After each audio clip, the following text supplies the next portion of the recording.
Hi, it's Naomi Wolf, author of The End of America. In 2008, I wrote that book, The End of America, Letter of Warning to a Young Patriot. I warned in it, based on my study of closing democracies in 20th century history, that America needed to beware of a slide toward totalitarianism. I warned that would-be tyrants on the left or the right always use a map to close down democracies, and that they always take the same 10 steps. Whether it's invoke a terrifying internal and external threat, or create a thugcast, or target the press, or the final step, suspend the rule of law. These steps are always recognizable, and they always work to crush democracies and to establish tyrannies. At that time, the global threat, quote unquote, of terrorism was the specter that powers were invoking to attack our freedoms. And by the way, often the terrifying internal and external threat is a real thing like terrorism, but it's exaggerated or hyped or weaponized. So that book was widely read and discussed, both at the time of its publication and for the last 12 years. And periodically, people would ask me when and if we had reached step 10. We, my brave publisher Chelsea Green and I, are releasing the first and last chapters of The End of America now in February of 2021. And I'm calling the sequel to this book Step 10. I'm writing it now because as of March of last year, I'm sorry to say, we have indeed arrived at and begun to inhabit Step 10 of the 10 steps to fascism. Though in 2008, I did not explicitly foresee that a medical pandemic would be the vehicle for moving the entire globe into Step 10, I have at various times warned of the dangers of medical crises to be used as vehicles for tyranny to justify suppressions of civil rights. Today, a much-hyped medical crisis has taken on the role of being used as a pretext to strip us all of core freedoms, and it's succeeding where fears of terrorism did not succeed. In 2015, I warned that infectious diseases could be used as a justification for ushering in suppressions of civil liberties, always under the guise of emergency measures. In 2019, a book of mine, Outrages, Sex, Censorship, and the Criminalization of Love, described how terrible infectious diseases epidemics in the 19th century in the British states, such as cholera and typhus, had been exploited as a way to invade people's privacy and crush freedoms at that time. The book was initially canceled, and its message of warning has been continually assailed. But that book, too, was prescient. In early March of 2020, of course, a global pandemic was announced, as I mentioned, COVID-19. In the immediate wake of the announcement, and in the narrativization of the pandemic, most of the elements of a locked-in 360-degree totalitarianism have been put into place in most of the countries in the West, including what had been robust democracies. And it all happened very quickly and very comprehensively. In the United States, we now have emergency measures in many states. Number one, these suspend the due process of law. This is the hallmark of a police state. COVID-19 is invoked as the reason for the introduction of emergency law, but there is no end point for lifting these emergency laws. Number two, the closures of schools, which breaks the social contract with the next generation. Number three, bills are being passed for vaccine passports, which bypass the Fourth Amendment to the Constitution, which forbids unwarranted search and seizure, and allows the government and big tech companies to intrude on medical privacy and to create a comprehensive digital surveillance state. Number four is forced closures of businesses, so the suspension of property rights. By intervening directly in the economy and allowing certain businesses to flourish, like Amazon, Walmart, and Target, at the expense of small businesses, Main Street shops, restaurants, and sole proprietor businesses in general, the state has merged government and corporations in a way that's really more characteristic of Italian fascism in the 20s or of modern Chinese communism. Indeed, the fact that tech stocks rose by 27% in just one quarter of the pandemic shows that one driver of this war against human freedoms and human society is that every minute human beings spend in a classroom or at a pub or restaurant or in a church or synagogue, that is time that tech companies, from their point of view, lose money by being unable to harvest that data. COVID policies are driven by something called the COVID-19 Response Project. This is made up of tech companies like Google, Microsoft, Zoom, Nintendo. These got together to ensure that there would be messaging to inhibit human beings from being allowed to connect except via digital platforms. And the reason for this is profit as well as social control. Number 5 is restrictions on assembly. Some states, such as California, are fining people for seeing their friends in their homes or making it unlawful for kids to have play dates with their friends. Massachusetts restricted gatherings of more than 10 people at a time, so did New York, forcing synagogues and churches to stay closed in spite of a Supreme Court ruling against states forcing churches to close. Parks and playgrounds and beaches have been closed off. In countries such as Britain, people are fined for leaving their homes for more than an hour's exercise a day, and they're forbidden from seeing their loved ones, even if they're sick, if they're outside of a narrow radius. Forced face coverings is number 6. In Massachusetts, people are fined if they're not wearing masks outdoors. Even children as young as 5 are forced to do so by law. Again, this mandate has not been undergirded by peer-reviewed studies showing any medical necessity, and there's no endpoint offered for these extraordinary violations of personal freedom. Number 7 is suppression of free speech. Big tech companies are censoring critics of COVID policy and of vaccine policy, as well as censoring views that are on the right hand of the political spectrum.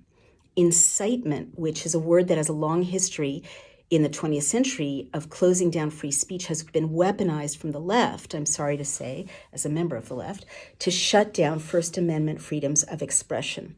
In other forms of censorship and management of speech and public debate, tycoons such as Bill Gates have been funding major news outlets with millions of dollars directed to, quote, COVID education. And these millions are going to the New York Times, to NPR, to The Guardian, to the BBC, and so on.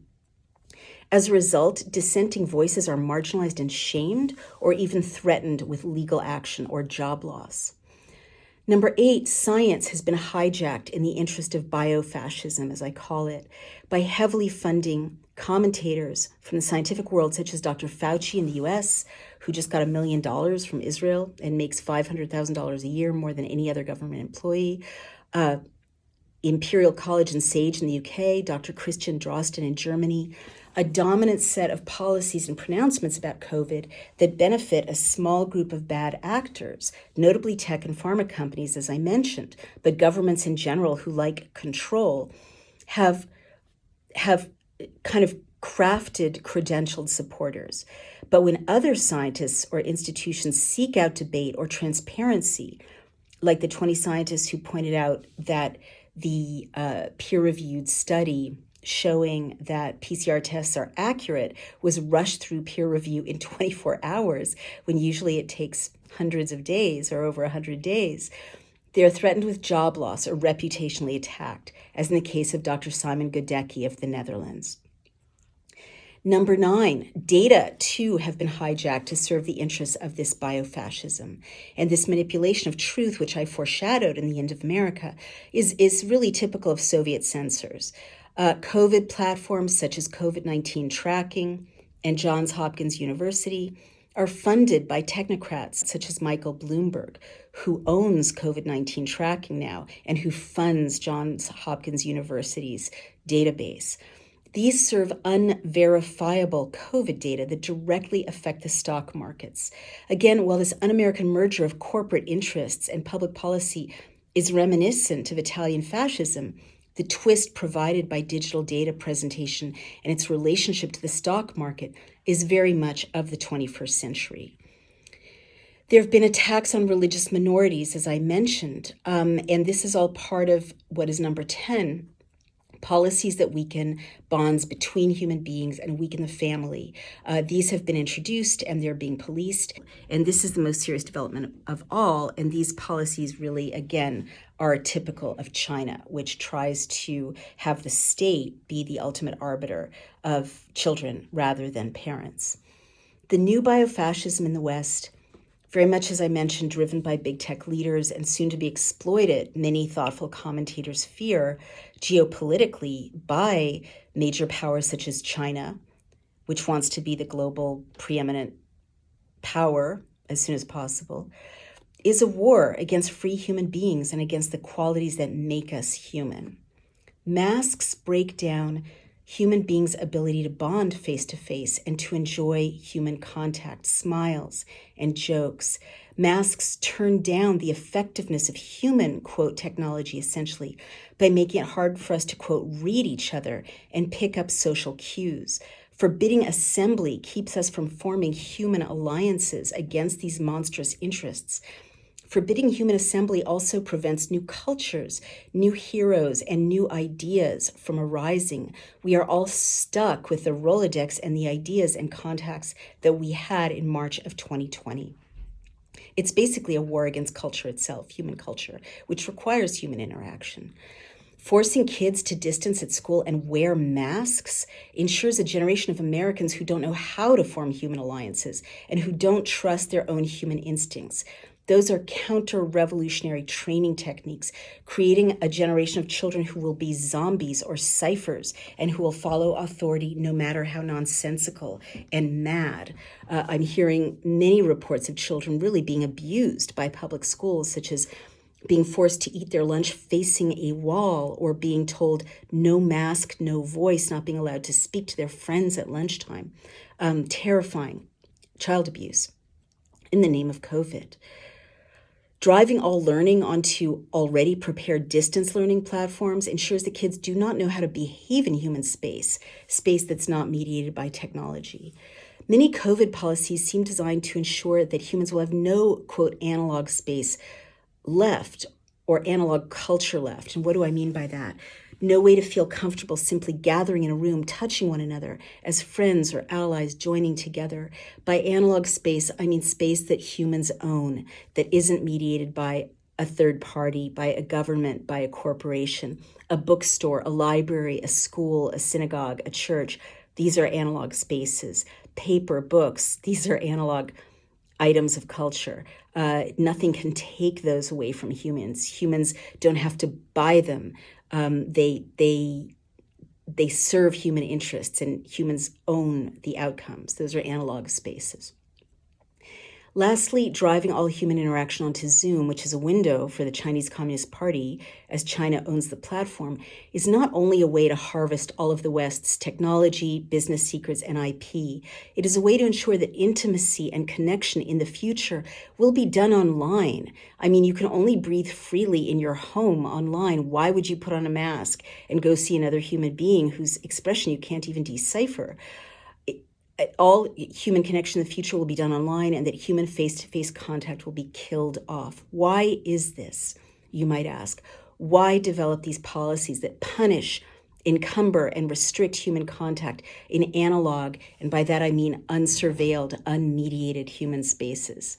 Because human contact is the greatest revolutionary force when it comes to human freedom and resistance to this form of comprehensive biofascism, the biofascism represented by the new normal, the medico-fascist step 10.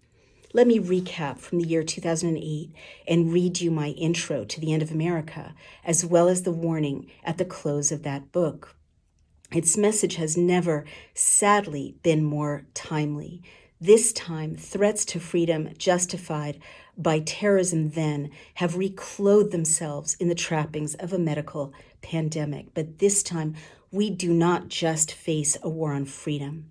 This time we face a war on human beings themselves and on everything that makes us human.